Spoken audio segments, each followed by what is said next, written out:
professor Edmo. Uma pergunta para o biólogo. Eu fiquei curioso quando você mostrou duas figuras na deadline em que você fazia uma correlação entre, se não me engano, a salinidade na região da plataforma desde Rio da Prata até a Bacia de Santos com o El Niño. E aí parece que no caso de um período de El Niño fraco, não, o período em que o vento é ao contrário, você obtém uma correlação alta na boca do rio, na foz do Rio da Prata, e no outro caso a correlação que se estende. Mas no caso do primeiro, você tem também uma alta correlação na Bacia de Santos. Como é que você explica isso? Não, acho que não pode explicar, acho que simplesmente a interpretação o que estamos usando é um proxy que é em base ao radiômetro satelital. O problema é que quando você tem realmente processos de upwelling, esses processos de upwelling podem produzir uma señal que realmente está producida pelo crecimiento do fitoplâncton, então não tem nada a ver o rio, nem a salinidade. Acho que quando você passa para o norte do Cabo Santa Marta e ainda muito perto da costa, nessa região da costa do Brasil, provavelmente o proxy não funciona.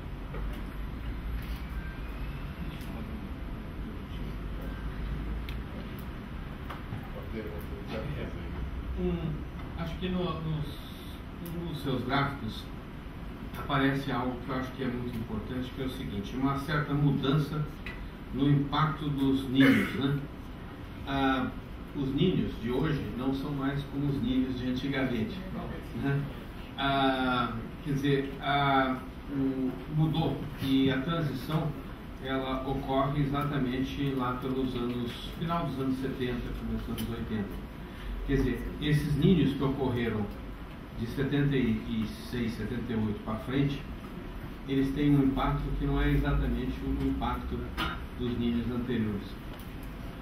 Há muita discussão em torno disso, né? Parte do problema é a própria TDO. Tá certo? Quer dizer, os ninhos que ocorreram, por exemplo, nos anos 50 e 60, eram debaixo de uma fase diferente da PDO. E no final dos anos 90, começo dos anos 2000, tem uma nova troca de comportamento.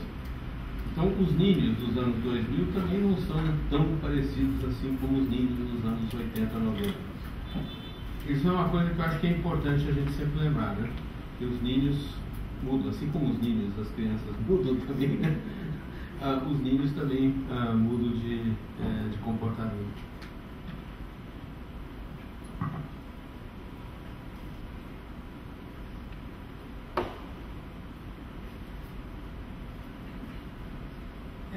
Pensando nessas interconexões que o professor Marelo abordou, esses distintos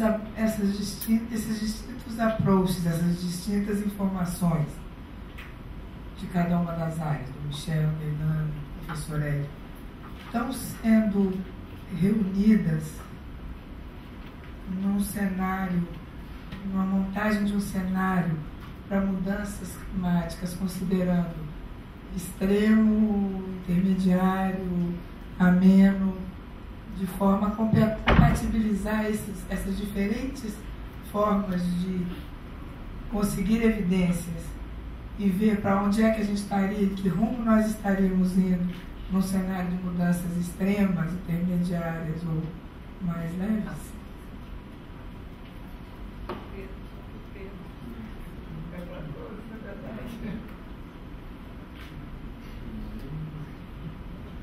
Bom, o que eu posso falar, talvez, é que em termos de variabilidade climática, ou seja, não mudanças, na variabilidade, como que ela é observada nas últimas décadas e no presente, usar aquela analogia, de ser, por exemplo, se nós pensamos nos extremos do presente, os impactos extremos do presente possam ser talvez como um análogo do que seria os impactos do futuro. Isso é uma possibilidade, talvez não é a mais certa, né? Porque, como foi discutido, os El Niños de agora são diferentes dos El Niños dos anos 26, por exemplo, 1926. Bueno, ainda não estava nascido naquela época, não? Mas eu lembro de 80 e 98, que foram super desastrosas. 86 também, mas nesta fase da oscilação decadal do Pacífico, os impactos tendem a ser relativamente menores, porque o El Niño é mais fraco, por lo menos é a sequência que a gente está observando. Agora, uma das coisas para o futuro é que o El Niño e alguns padrões de teleconexão não são bem representados pelos modelos climáticos, do IPCC e outros tantos. Então, uma das maiores incertezas, por exemplo, é o comportamento do El Niño no futuro. Se você pergunta, o nível de incerteza é muito grande, porque ninguém sabe se vão ser El Niños, mega El Niños de décadas de duração, ou vão ter muitos El Niños, porém frequentemente. Ou seja, esse é um dos grandes problemas das incertezas do quarto relatório, que espero agora no quinto relatório se conheça um pouco melhor. Duvido que as incertezas sejam eliminadas 100%, ou pelo menos, não? Talvez até aumentar, porque quando os modelos viram mais complexos, muitas vezes as incertezas aumentam, porque tentar representar natureza em modelos, estamos, como dizem, brincando de deuses, não? Nem sempre as coisas estão certas como nós gostaríamos, mas na verdade o importante é um pouco tentar rever. Alguém que trabalhe com vulnerabilidade ou adaptação e os cenários presentes, a variabilidade, e tomar essa metodologia talvez como se fosse um paralelo para o futuro, mas sempre o fundamental é o presente, e ir a pular para o futuro sem analisar o presente. Isso é brincando a roleta russa, basicamente. Um exemplo interessante é, por exemplo, com relação ao regime de chuvas aqui no Brasil, né? Se você considerar os anos 50, 60, é um regime muito diferente do regime dos anos 70, 80, 90. O que eu sempre coloco para meus amigos na área da agricultura, da Embrapa, gente, como é que vocês iam fazer para ter safra e safrinha, por exemplo, no Brasil, se nós tivéssemos hoje o regime de chuva dos anos 50? Mesma questão você pode colocar para os amigos da área de recursos hídricos, né? E assim por diante. Você pega qualquer dos setores e pega esses extremos climáticos do passado, que eu acho que se você aprender a conviver com a variabilidade natural, que é exatamente o que o Mário colocou, automaticamente nós vamos estar nos preparando para, né, eventuais modificações do clima causadas pelo aumento da concentração de gases de efeito estufa, já que tem uma grande incerteza nesse cenário. Uma coisa que me chama um pouco a atenção é que faltam esses estudos. Você vê, a gente fez já algum progresso aí nesses estudos sobre impacto econômico, né, das mudanças climáticas. Tem aquele relatório, né, que foi preparado uns 2 anos atrás, mas jamais. Não pode ficar só naquilo. E enquanto não tiver essa mensuração do impacto econômico, eu acho que pouca coisa vai acontecer.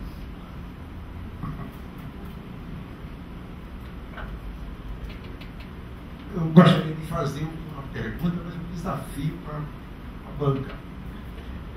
Esta é, nas medidas, quando fala de temperatura da água, as medidas que são feitas relacionam esses termômetros com a variação de crescimento de fitoplâncton na região. Porque, como microbiologista, a gente sabe que os micróbios proliferando na água, eles capturam potássio. E potássio dissolvido na água esfria. Potássio sendo retirado, esquenta.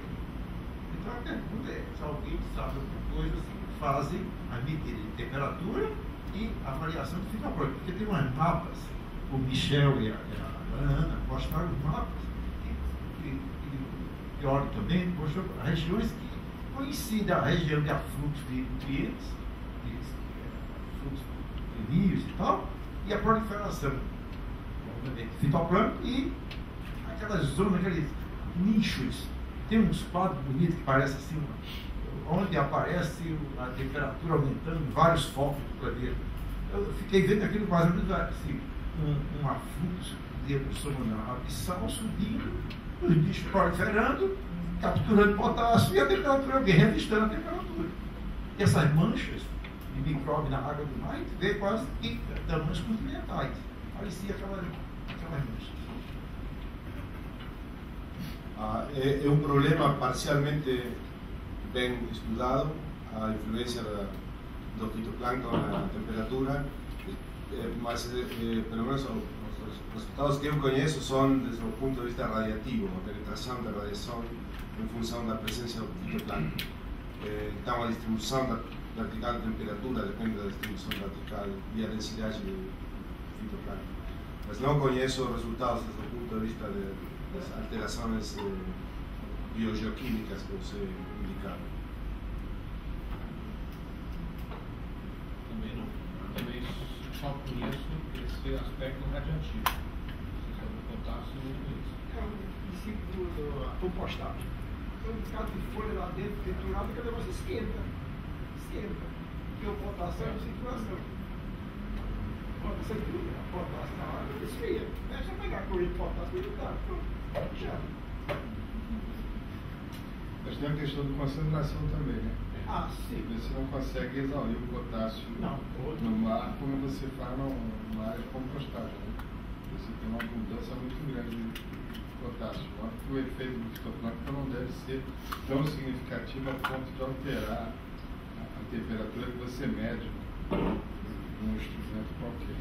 O segredo celular para um meio salino de sódio é fazer o potássio entrar. Mas é que a gente olha os mapas, eles aparecem aquela mancha verde, mas na realidade no oceano é uma algazinha aqui, né? O negócio é meio deserto. Não, as manchas de micróbio na água são coisas assim, extensões desse tamanho continentais. É coisa grande.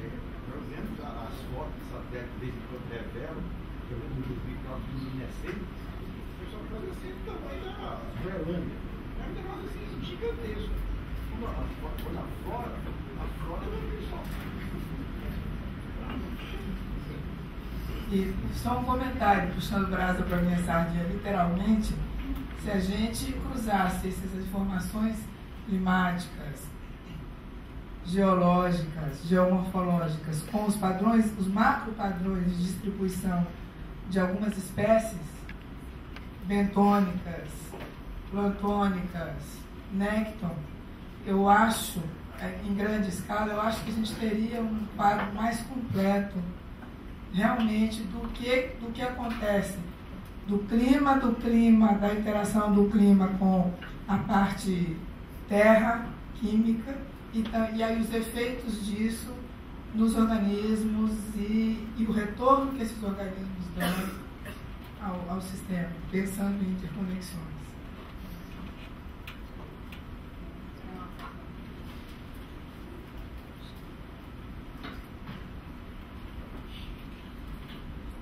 Uma dúvida pontual endereçada à professora Ilana, uma dúvida que surgiu depois de uma conversa com um colega meteorologista do INMET, para ver se possa esclarecer.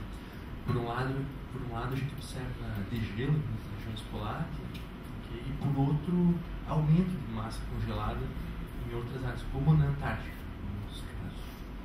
Eu queria só saber se você tem alguma informação sobre as possíveis causas desse aumento de área congelada em pontos específicos da Antártica. Olha, está me vendo? Existem algumas teorias, né, a gente chama de polo da Antártica. O acúmulo de massa está associado com o aumento, no princípio que eu vi, de precipitação. Então, isso seria processos hidrológicos que estariam afetando.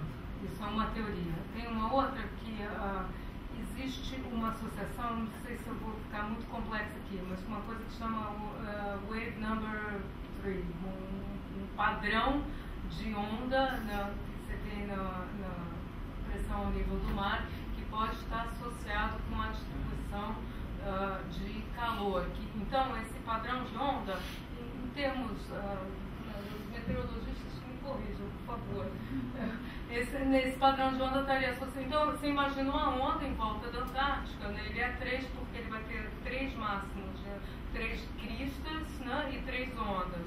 Então, isso está contribuindo para trazer em algo perto da Península Antártica, onde está esquentando, isso traz calor mais para perto.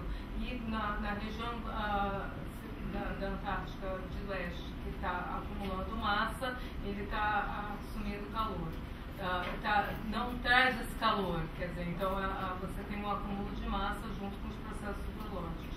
Uma outra hipótese que existe é a questão do buraco de ozônio também. Tá? Então, o que acontece? O ozônio é uma molécula que ela absorve a radiação. Absorve a radiação solar, a gente sabe dos efeitos do ultravioleta, mas ela também esquenta a coluna atmosférica. Com a ausência do ozônio, você tem um esfriamento dessa coluna e isso estaria contribuindo também, né, para esse acúmulo de massa, para o esfriamento dessa parte da Antártica. Então, é bem diferente do que acontece no Ártico, onde a relação seria mais simples, seria simplesmente um feedback positivo, né, uma retroalimentação da questão do albedo e da radiação solar, ou seja, quanto menos gelo, menos você reflete a radiação, mais calor é absorvido e mais degelo. Então, os processos são muito mais complexos na Antártica, quer dizer, você não tem só o feedback albedo-gelo, que estaria também contribuindo para esquentar a península, e você tem todos esses outros processos que eu falei. Teve uma contabilidade já de quanto tem aumentado a área congelada na Antártica? Não, é difícil dizer, porque assim, à medida que quando você olha a extensão de área de gelo, né, porque aí estou falando que você tem área continental, eu estou pensando na extensão do gelo, né, das plataformas e da terra. Se você vê uma média, se você olha no Ártico, né, a curva está caindo vertiginosamente. Quando você soma a área toda, você tem quase que um balanço, ela está começando a diminuir, mas é quase um balanço. Não tem essa contabilidade de cada lado. Mas acho que não é difícil de obter.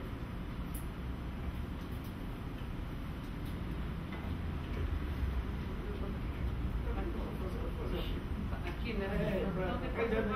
Já sabia que isso que ela acabou de dizer, eu pensei uma coisa aqui. Desculpe, né? Mas foi em função da sua resposta aí. Será que aquela variação que você vê na ponta do planeta, lá no polo, né? Que descongela de um lado e congela do outro, a gente não poderia também atribuir a isso a movimentação do planeta? Porque tem aquela rotação que faz uma volta do Sol, né? Faz um ano, tem a rotação do dia e tem uma rotação inclinada, que tem um ciclo de 48 ou 70 anos, um negócio assim. Já viu? Você tem essa terceira rotação inclinada, que a Terra vai ficar mais voltada para o Sol, um lado. Esses períodos são bem mais longos. Os períodos são bem mais longos do que essa escala em que vocês estão sendo observados. Ele pediu primeiro por ordem, ele, o rapaz lá atrás.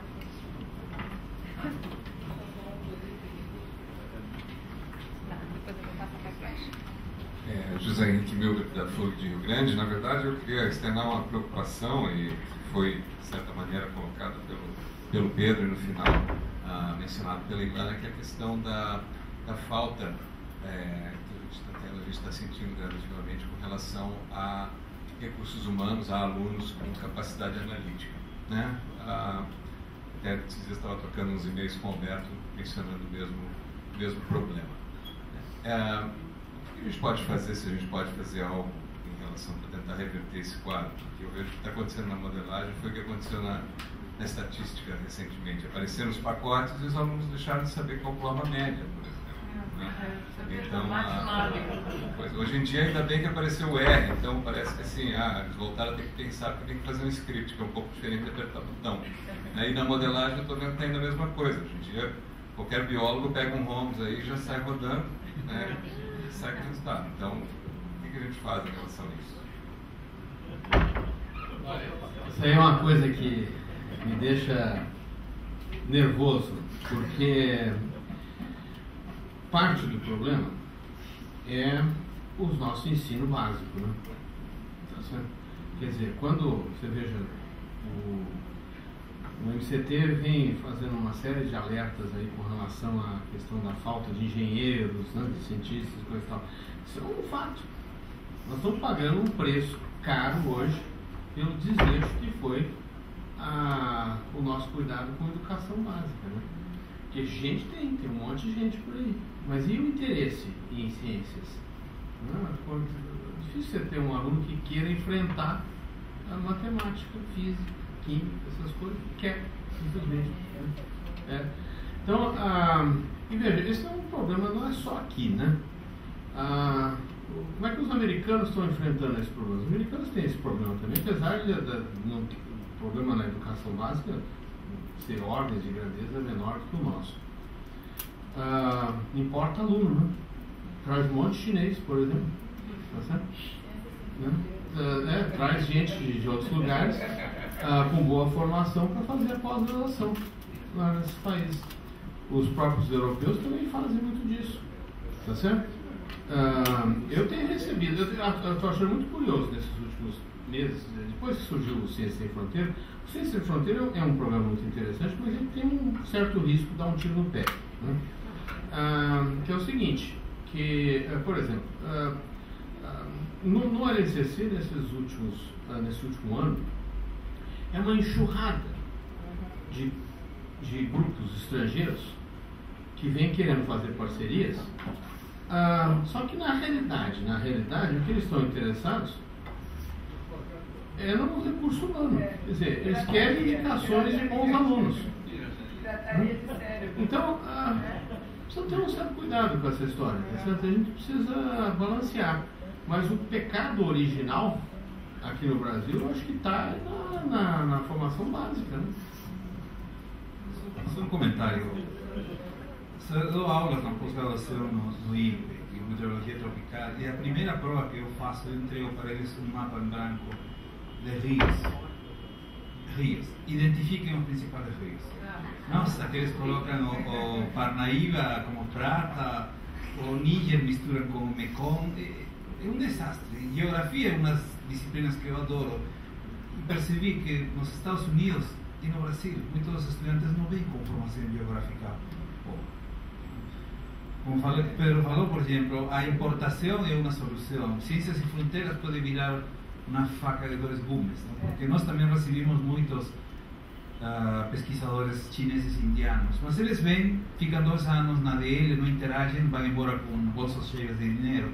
Isso também não é colaboração, não é interação. Então, esse é um problema grave.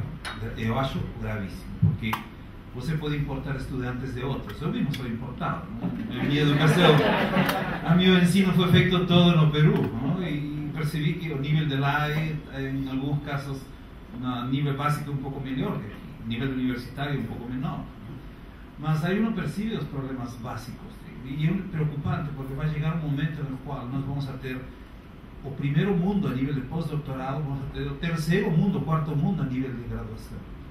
E isso é o que é preocupante. E isso pode explodir em qualquer momento. Ciências e Fronteiras pode piorar porque os melhores estudantes ficam fora e aqueles que não podem sair são aqueles que realmente não vão poder nem ter um bom rendimento aqui no Brasil. Então, tem um pouco de cuidado, mas eu acho que é algo que tem que ser feito. É um problema que eventualmente pode explodir em qualquer momento. Dois comentários, né, sobre Ciências Sem Fronteiras. Eu acho que o erro de origem é porque a preocupação é só com números. Nós vamos mandar 100.000 estudantes em não sei quanto tempo. E aí manda 100.000 estudantes de qualquer maneira. Ou traz gente também de qualquer maneira.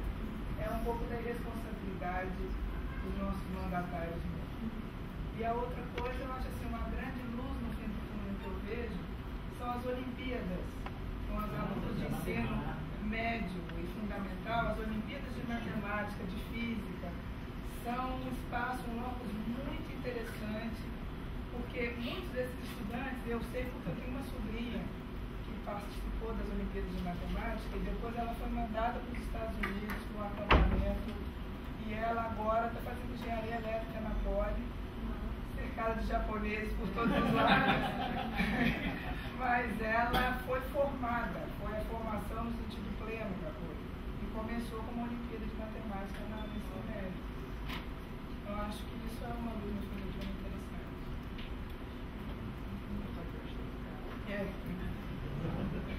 Oi, meu nome é Igor, sou aluno do Departamento de Geoquímica da UF. Minha pergunta para o professor Pedro Dias qual que é a influência da zona de convergência do Atlântico Sul em relação ao oceano, em relação a, por exemplo, a TSM, e como que a gente pode visualizar essa influência dela, a intensidade da TSM?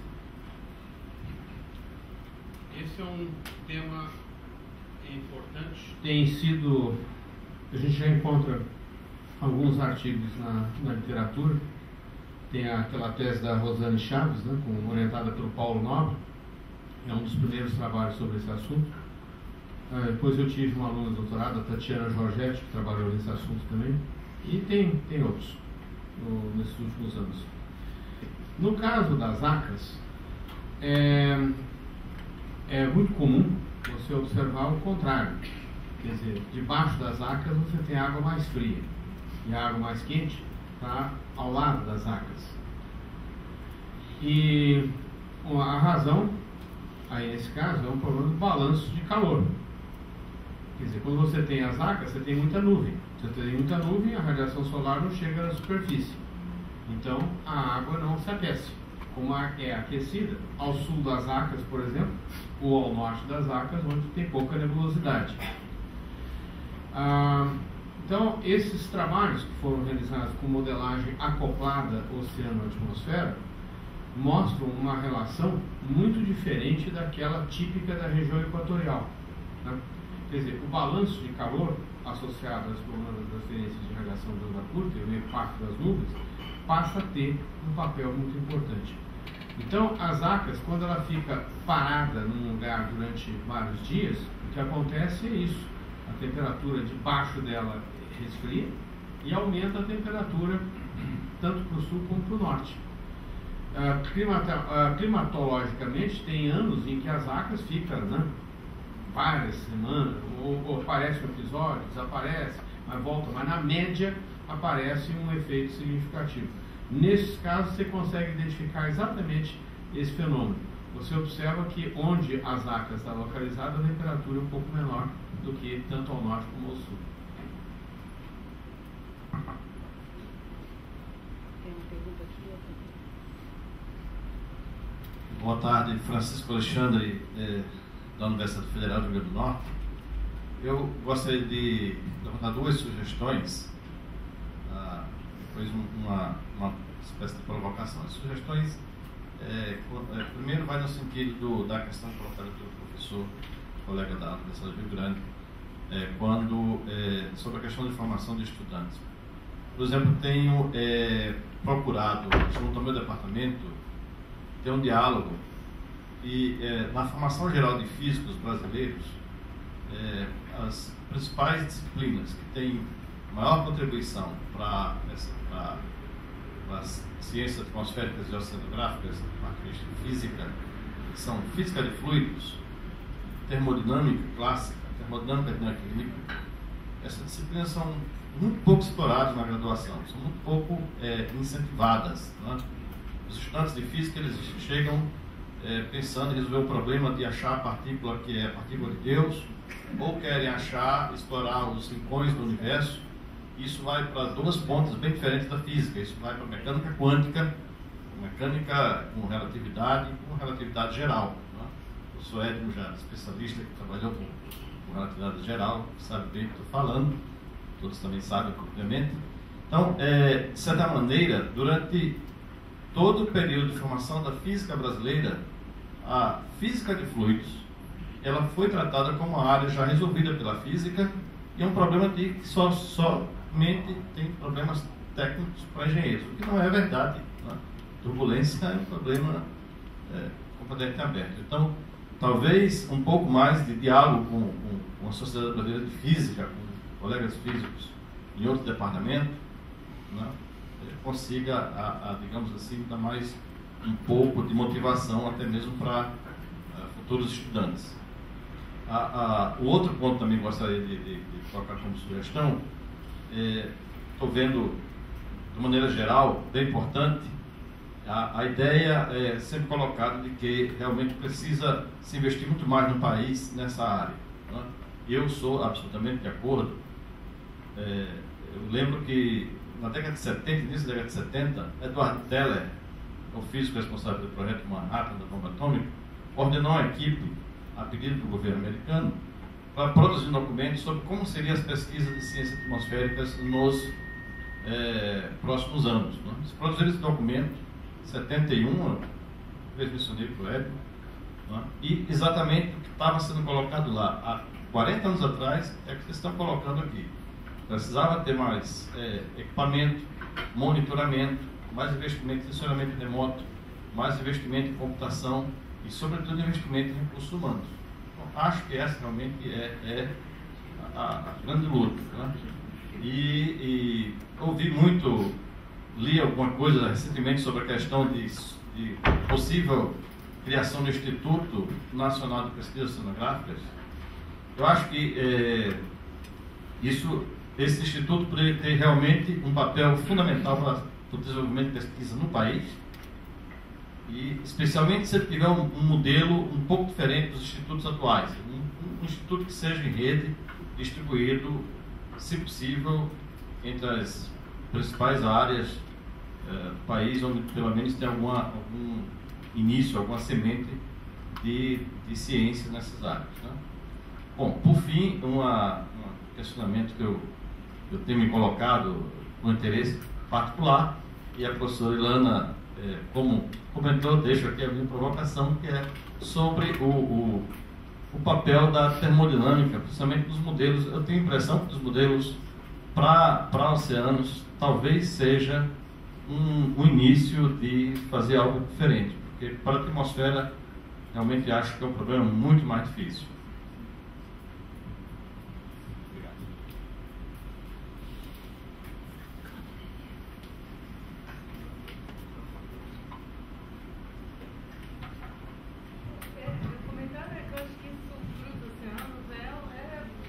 Incorporar mais física, principalmente essa questão da física de plataformas e mantos de gelo. Acho que a gente chegou num problema de fronteira de conhecimento, de interação entre escalas e de começar a olhar para baixo da superfície também.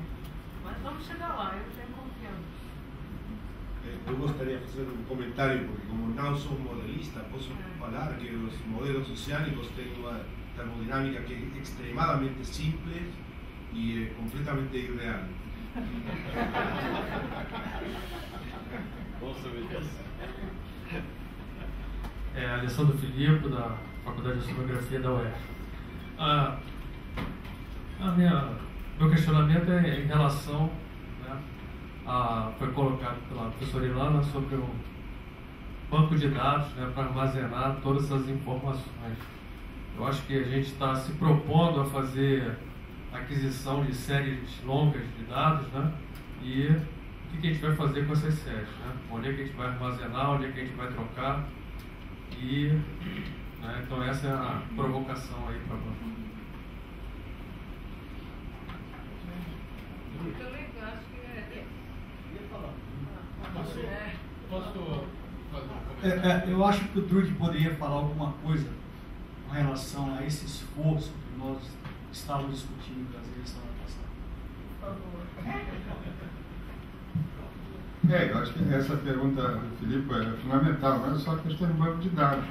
No fundo, a oceanografia no Brasil, ela é feita de uma forma totalmente pulverizada, né? E meio confuso, porque os principais atores são universidades, e nenhuma universidade é capaz de manter um programa de monitoramento observacional de longo prazo, né? A gente estava discutindo isso, porque quem faz ciência é cientista, e cientista faz ciência porque tem interesse específico. Então, um belo dia eu já não tenho mais interesse em monitorar a banquisa de gelo da Antártica, eu paro de trabalhar com ela e o dado para de ser gerado. Então isso é um problema. E as discussões que aparentemente a gente vem tendo desde 2010 no âmbito da academia, da SBPC, de sensibilizar o governo a uma criação de um Instituto Nacional de Pesquisa Oceanográfica, que nos moldes do INPE, né, e de outros institutos, sirva também como um sintetizador desses dados, um disponibilizador desses dados. Eu fico imaginando, a Ilana, no laboratório dela, ela não tem só que buscar o dado sintetizado, ela provavelmente tem que captar o dado, sintetizar o dado para depois começar a trabalhar, né? Quando isso poderia ser feito num banco nacional de dados, né? De modo que o pesquisador, quando fosse precisar, já pegaria o dado trabalhado e sintetizado, de uma forma muito mais eficiente e razoável de um pesquisador trabalhar. Então, isso é uma coisa fundamental. A gente realmente tem uma tremenda dificuldade de manter bancos desse tipo.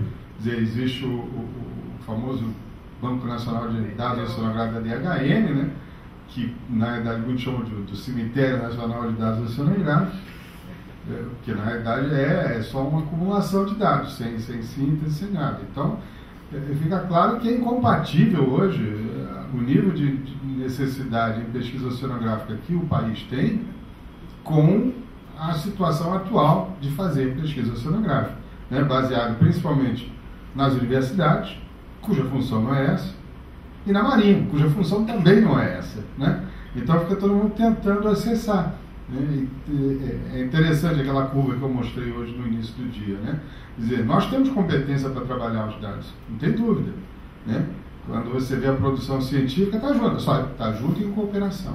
A gente não tem competência, quer dizer, não tem competência, não tem condição estrutural de fazer por conta própria por conta disso, né? Então, muito do que a gente vem discutindo no âmbito do Ministério é a necessidade de você criar um sistema nacional de pesquisa oceanográfica, né, um instituto com várias unidades, dependendo das grandes perguntas importantes a serem feitas, um sistema, e olha só, você está falando de dados, eu acho a coisa mais complicada ainda é gerenciar as plataformas de pesquisa, né? Navios, boias, rodas e por aí afora. Aí o Edmond, aí a dificuldade que tem com as boias, agora mesmo a missão do pirata não vai sair, porque o navio não vai ter condição de sair esse ano, quer dizer, são coisas que têm que ser resolvidas muito rapidamente, né?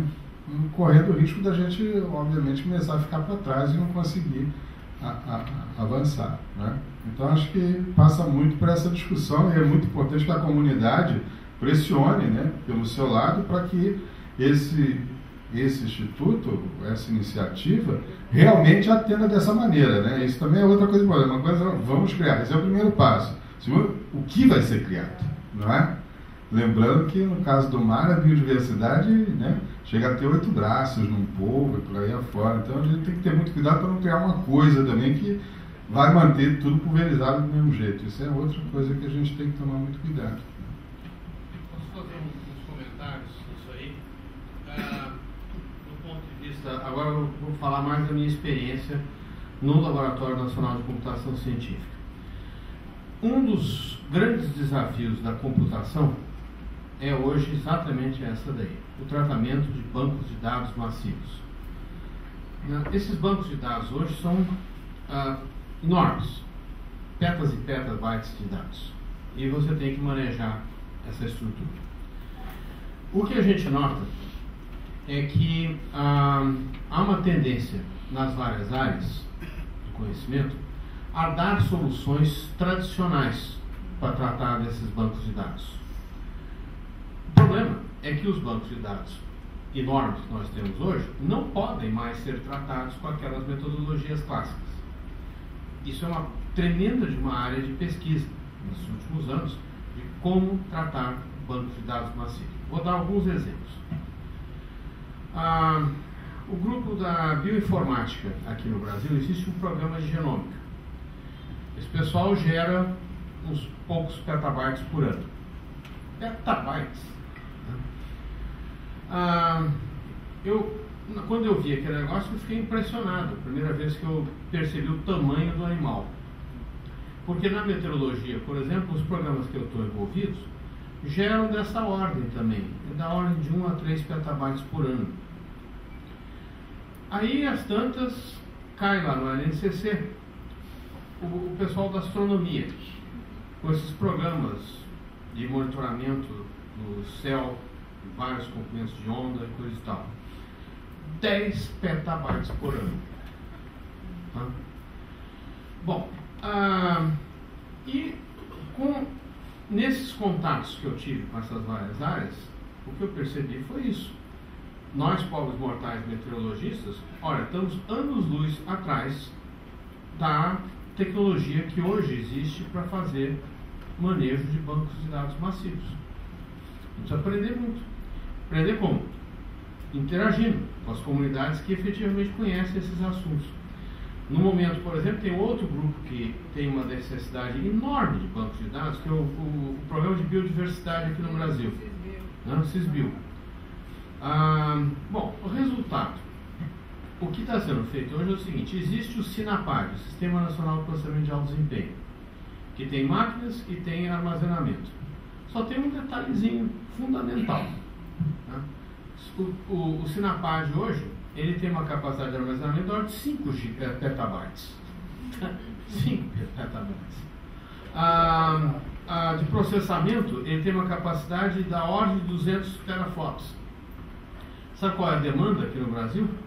Da ordem de 1,5 petaflop. Tá? Quer dizer, a gente atende 15% da demanda.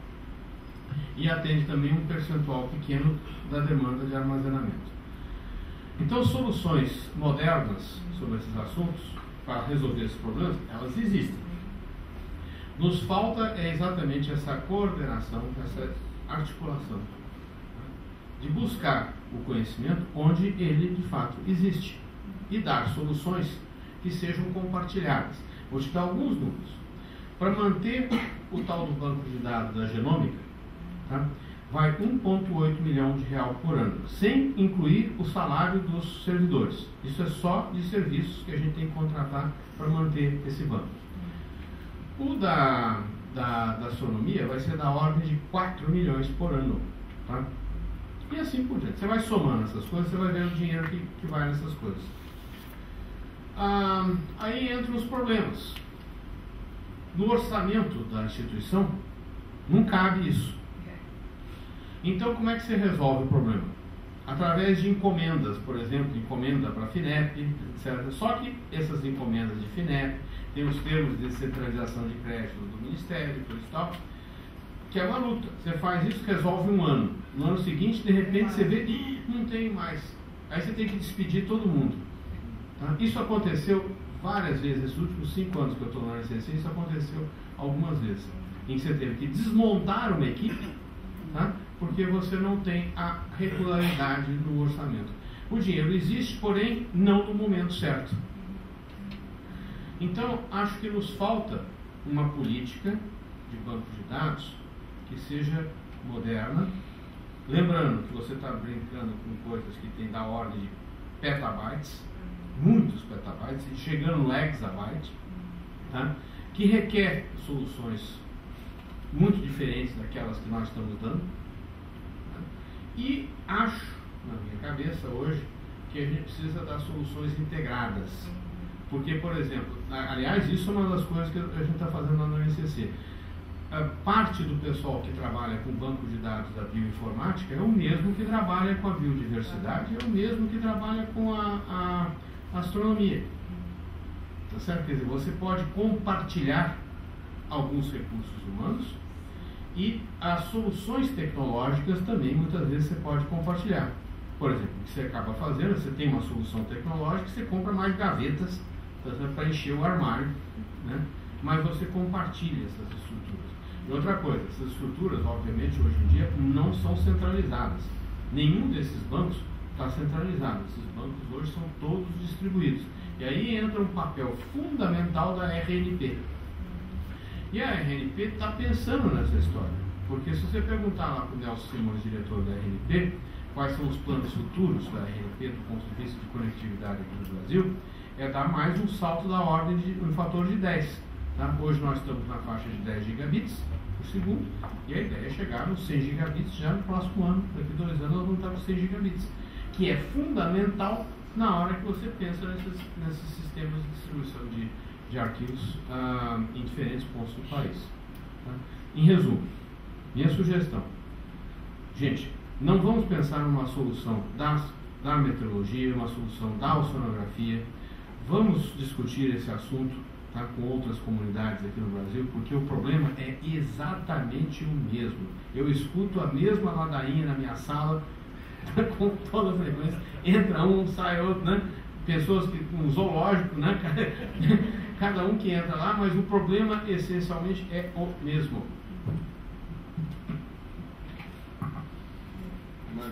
Fazendo alguns comentários sobre INPO, né? Na visão de gestora. Eu acho que essa iniciativa do INPO já está madura, já precisa nascer, a criança precisa nascer, mas eu acho que agora é a hora da comunidade científica realmente se posicionar para dizer o que INPO que a comunidade científica quer, no sentido de que esse INPO seja complementar à academia, que ele seja de suporte real à academia, de apoio a fazer com que o conhecimento acadêmico progrida per si, mas que também possa servir como subsídio para políticas públicas. Então, eu acho que o INPO tem mais de uma missão. Uma delas é dialogar com a academia e dar apoio logístico em diversos sentidos à academia.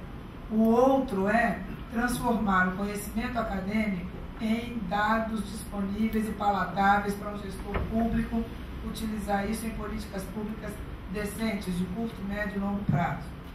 Agora, e eu acho também que a dificuldade não é nem o recurso, não é nem recurso existe, dinheiro existe. O problema é como ele vai ser aplicado. O outro problema é que estrutura terá esse INPO. Se for como é o MCT, como são atualmente os nossos institutos, é muito engessado. Vai ser uma dor de cabeça danada.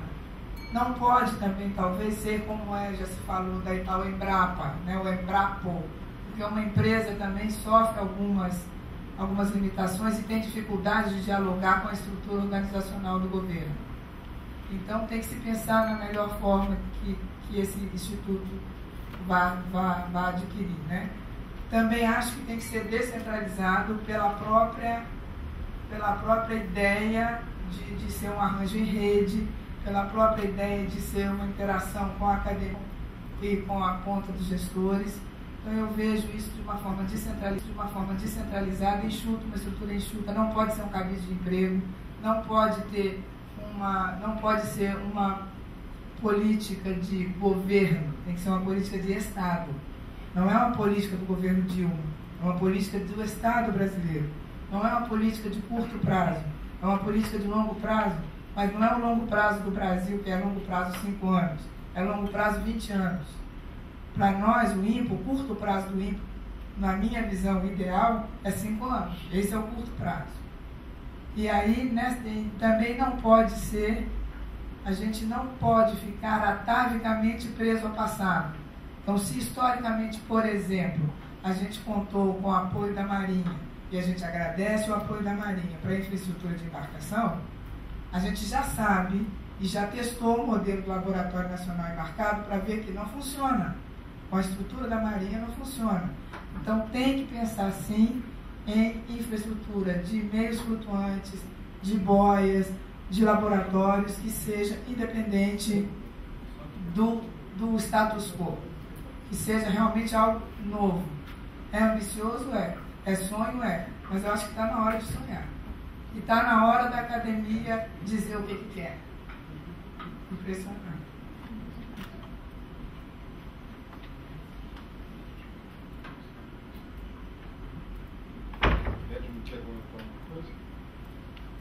Não, eu creio que não, tá? Eu vou dizer pelo seguinte, amanhã à tarde nós vamos estar reunidos aqui, um grupo de pessoas, e certamente nós vamos esperamos terminar o dia com algumas recomendações à Academia Brasileira de Ciências, para que ela possa se posicionar. Por favor. Então, por favor. Mas com certeza tudo isso que você comentou é o que um grupo de pessoas que vem se reunir já uma vez. Não, e dá certo. A gente já fundou uma plataforma oceânica. Aumentou.